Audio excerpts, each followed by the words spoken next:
This is where we started, just a few characters standing in a circle on an empty island. And this is where we are now. In this devlog, I'll walk through how we went from that simple setup to generating these small island towns for each story.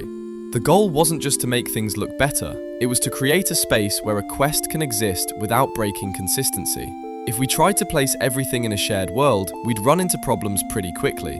For example, the same building could end up being reused across different quests for completely different characters, and that breaks immersion. So instead, each quest gets its own space, a separate island town where everything can stay consistent.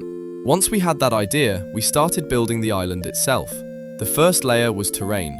Even though the game is top-down, I didn't want it to feel completely flat, so we used Perlin Noise to generate elevation. We smoothed it, then quantized it into stepped plateaus to keep things readable. From there, we identified elevation regions and placed cliff edges around them. We added colliders to these cliffs and a jump mechanic so movement still feels smooth. Then lower areas were marked as water and blocked off. That gave the island a basic structure to build on. After that, we needed to place the town. For this, we used the wave function collapse algorithm. We defined 4 tile types: grass, roads, nature, and buildings. Then we set simple connection rules. Nature tiles prefer connecting to other nature tiles, buildings cluster together, and roads connect everything. That gives us layouts that naturally form small villages surrounded by patches of trees. For building interiors, we don't just reuse the world seed directly. Instead, we take the base WFC seed, hash it with the grid coordinates of a building cell, and use that hashed value as the seed for that building's interior.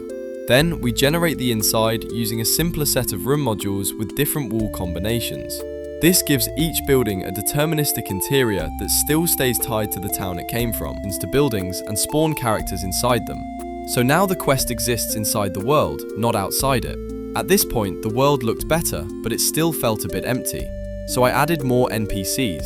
Instead of placing them randomly, I introduced the idea of clans. Each clan represents a group, like guards, students, or guild members.